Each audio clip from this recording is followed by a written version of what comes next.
joining us. I'm Dr. Hollen Meyer, and I have a very special guest with me today, Brett Meyer. This is my husband. And the reason I have him here today, finally, he joined me in a segment, is because he overheard me talking about what we were going to do on this segment today. We're going to talk about visualization and forecasted imagery. And he literally just got home from the golf course. And I don't think there's any better sport to relate this to in business than golf. So I asked him, I said, whenever you are golfing, do you focus on hitting the ball or are you focusing on hitting your target?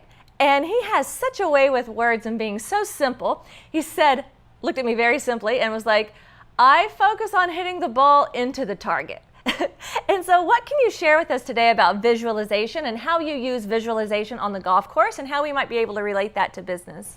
A good way to relate it to business is oftentimes when you hit a golf shot, you paint the picture of the shots that you want to hit. And sometimes it works out, sometimes it doesn't. You have to deal with the result, good or bad, and make the outcome that you are going after in golf, that outcome is par or birdie or sometimes eagle. And so that's what you're trying to get to, is that outcome.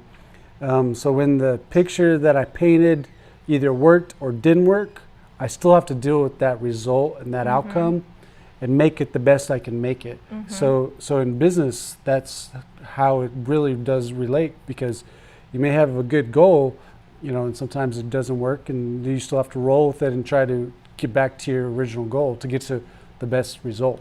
Right, so I like how you kept focusing on the end result. What's your end result? Because you have to focus on the golf ball, and hit the ball correctly, but even though everything's lined up correctly, you don't always hit it perfectly into the hole. But you have to remember that there's more than just one hole as well, right? And so you have to look at the long-term thing, and then very difficult to have a perfect game. And even if you score a perfect game, you might not always have all the right perfect shots either. So how do you handle, or how do you deal with those bad shots, and even relating it to business? Business is like this. It's up and down a lot of the time. And so how can you relate it to business as far as how do we handle the times that stink and getting ready and are mentally prepared for the next patient or the next step? Well, the thing is you can hit a beautiful golf shot and have a bad result. You could hit a rock, or you could hit a sprinkler head, and and it could be the best golf shot in the world and still not go in the hole or go in the fairway, and then you can hit a bad one and you could hit a tree and it will come back out into the middle of the fairway. You've never done any of those, I'm sure. So you just have to always understand that, taking the good and the bad, and you just have to have the faith that those will all average out to being your outcome. As long as you have good positive direction and you know what you want to achieve, then at the end of the day you're going to have a good result.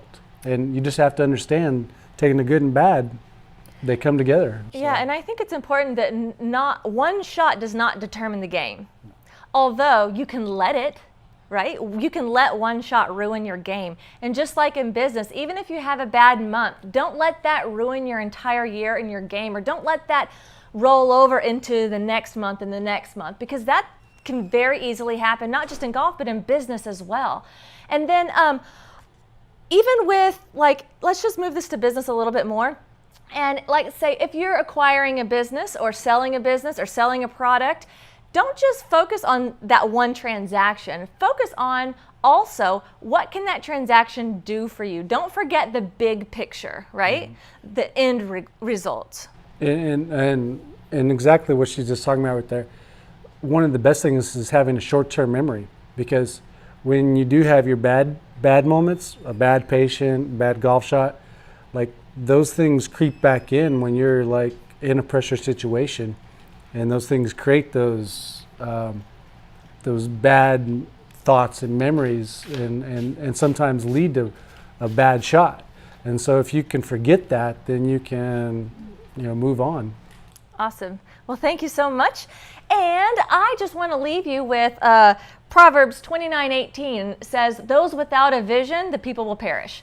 So be sure that you have a vision and also have forecasted imagery so that you know what you're doing today is getting you closer to your long-term goal. Thank you so much for joining me, and thank you so much to our special guest, my husband, Brett Meyer, for joining us. And till next time, we'll see you again. Stay classy, folks.